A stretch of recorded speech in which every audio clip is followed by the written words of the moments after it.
में आपका एक बार फिर से स्वागत है। आज हम लोग चर्चा करेंगे फैटी एसिड बायोसिंथेसिस के बिगिनिंग के बारे में, की शुरुआत के बारे में, जहां पे हम लोग सबसे पहले चर्चा करने वाले हैं एसिटाइल कोएंजाइमेज शटल सिस्टम के बारे में।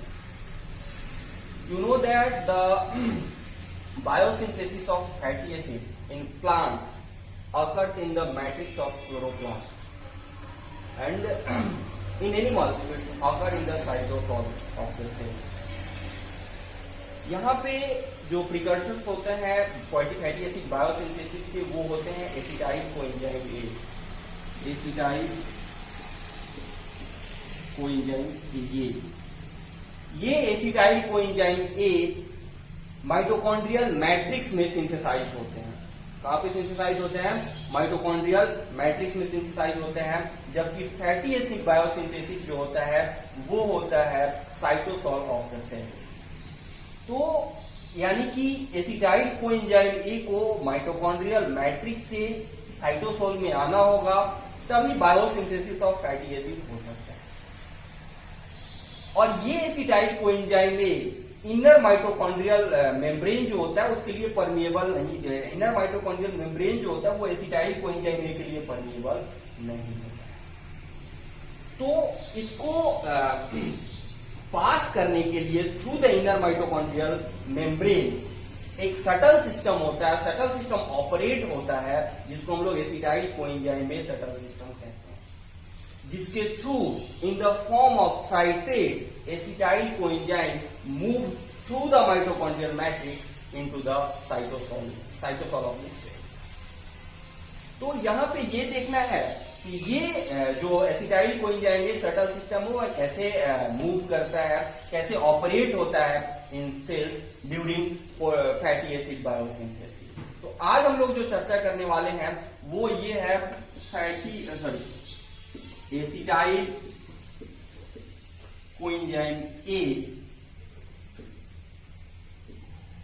सटल सिस्टम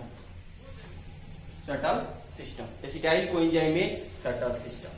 ओके, तो यहां पे हमने आपको कहा कि जो एसिटाइल कोएंजाइम में फैटी एसिड बायोसिंथेसिस आपको साइटोसोल्स में होता है, जबकि एसिटाइल कोएंजाइम का फॉर्मेशन जो होता है वो आपको माइटोकॉन्ड्रियल मैट्रिक्स में होता है। तो यहां से इस एसिटाइल कोएंजाइम को हमको साइटोसॉल सबसे पहले साइटोसॉल में लाना होगा। तो यानी कि एसिटाइल कोएंजाइम ए जो है सबसे पहले इन प्रेजेंस ऑफ साइट्रेट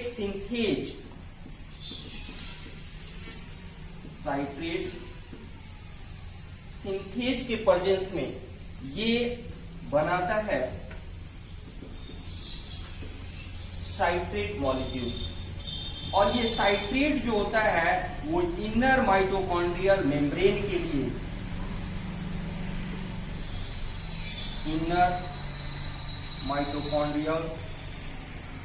के लिए परमिएबल होता है। ये साइट्रेट एसिटाइल कोएंजाइम में नहीं होता है। तो ये एसिटाइल कोएंजाइम ए साइटोसॉल में रिएक्ट करता है ऑक्सैलो एसीटेट से रिएक्ट करता है और बना लेता है citrate molecule in presence of citrate synthase. बात आती है कि ये ऑक्सैलो एसीटेट कहां से आता है, इसको हम लोग अभी देखेंगे। ये साइट्रेट जो होता है मूव करता है through the inner mitochondrial membrane and inter करता है साइटोसॉल ऑफ द सेल्स। ये आपका माइटोकॉन्ड्रिया है, जबकि ये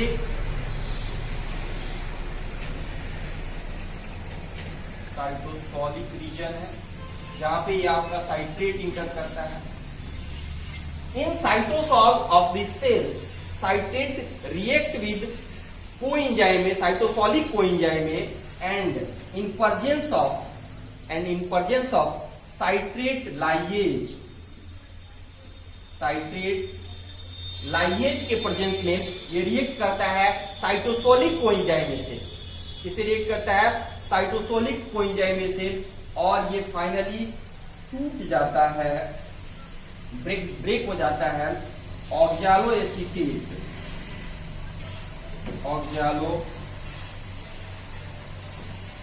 acetate, oxaloacetate and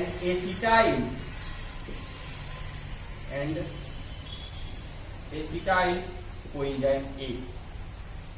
In presence of citrate ligase react with the cytosolic coenzyme A and break in oxaloacetate and acetyl coenzyme A.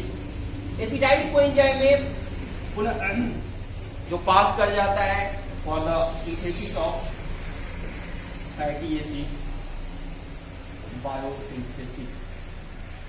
And ये oxaloacetate again impermeable for the inner mitochondrial membrane. Oxaloacetate फिर आपका impermeable होता है inner mitochondrial membrane के लिए।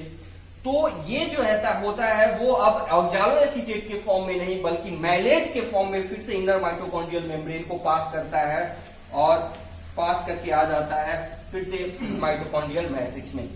यहां पे इसका रिएक्शन जो होता है NADH डिहाइड्रोजिनेज के प्रेजेंस में, NADH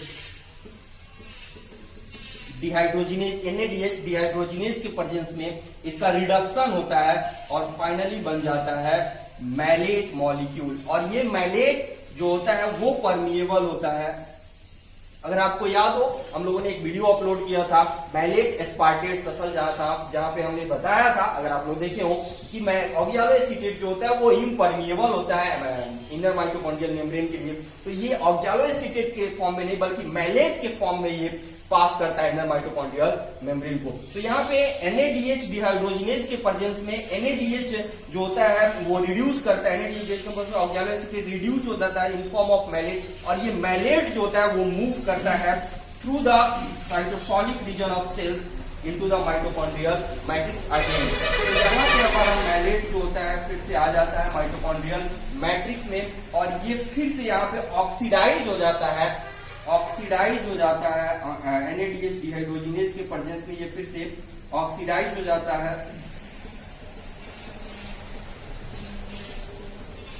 ऑक्सीडाइज होकर फिर से ऑक्जालोएसीटेट बना लेता है और ये ऑक्जालोएसीटेट अगेन रिएक्ट करता है साइट्रेट एसिटाइल कोएंजाइमों से, फिर साइट्रेट बनता है और ये फिर से ये साइकिल जो होता है एक तरह से ऑपरेट होता रहता है during the fatty acid biosynthesis. लेकिन यहाँ पे एक इंपॉर्टेंट चीज ये है कि ये जो साइट्रेट एक्चुअली एसिटाइल कोएंजाइम में साइट्रेट बनाता है इन माइटोकॉन्ड्रियल मैट्रिक्स इन द तो इंपॉर्टेंट एस्पेक्ट इज दैट ये जो सिस्टम है तभी ऑपरेट होता है जब इन माइटोकॉन्ड्रियल में से concentration of acetyl coenzyme and ATP is higher than the cytosolic region.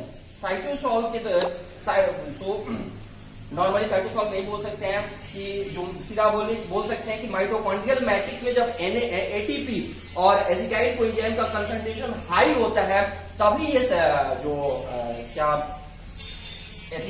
ये साइकिल है वो ऑपरेट होता है बेसिकली। बात क्यों ऐसा आती है क्योंकि हमने आपको बताया कि फैटी एसिड बायोसिंथेसिस तभी होता है जब सेल्स जो होता है वो हाई लेवल ऑफ एनर्जी के दौरान होता है। हमने आपको शुरू में भी ग्लाइकोजन जब मेटाबॉलिज्म पढ़ा का वीडियो हम लोगों ने अपलोड किया था, वहां पे हम लोगों ने चर्चा की थी कि ग्लाइकोजन हो या कोई भी स्टोर्ड मॉलिक्यूल हो तो एनर्जी रिच स्टोर्ड मॉलिक्यूल हो उसका बायोसिंथेसिस तभी होता है जब सेल्स आपका हाई एनर्जी लेवल के कंडीशन में होता है। और हाई एनर्जी लेवल के कंडीशन में होने का मतलब है कि सेल्स के पास for the ATP molecule higher concentration में है और एटीपी सिंथेसिस के लिए जो रिक्वायर्ड प्रिकर्सर्स मॉलिक्यूल है उनका कंसंट्रेशन भी ज्यादा है। तो अगर एसिटाइल कोएंजाइम में जो इंटर करता है टीसीए साइकिल में इन द माइटोकॉन्ड्रियल मैट्रिक्स तो उस दौरान अगर एसिटाइल कोएंजाइम का जो कंसंट्रेशन है टीसीए साइकिल से इंटर करने के से भी ज्यादा है, एटीपी जो सिंथेसाइज हो रहा है उसका कंसंट्रेशन भी ज्यादा है तो सेल्स पार्टिसिपेट कर सकता है फैटी एसिड बायोसिंथेसिस में। और इस दौरान जो होता है साइट्रेट सिंथेज जो होता है साइट्रेट बनाता है और ये साइट्रेट जो होता है वो आपका साइटोसोलिक रीजन में मूव करता है और ये फाइनली ब्रेक्स कर जाता है साइट्रेट लाइजेज जो फाइनली एसिटाइल कोएंजाइम ये बनता है और ये इंटर कर जाता है फैटी एसिड बायोसिंथेसिस में। तो ये कह सकते हैं कि it's the beginning of fatty acid biosynthesis. आगे हम लोग इससे आगे की वीडियो हम लोग और सारा अपलोड करेंगे। आप बने रहिए हमारे नेट ट्रैकर वीडियो ट्यूटोरियल्स के साथ। हम आपको फैटी एसिड बायोसिंथेसिस के और बहुत सारे जो इंपॉर्टेंट एस्पेक्ट्स हैं, बहुत सारे स्टेप्स हैं, उसको हम लोग वीडियो अभी अपलोड करते रहेंगे। और आप अगर वीडियो अच्छा लगा हो, आई थिंक आपने वीडियो एंजॉय किया हो, तो मेरे वीडियो को लाइक करें, सब्सक्राइब करें और बने रहे चैनल के साथ again for the next preparatory video.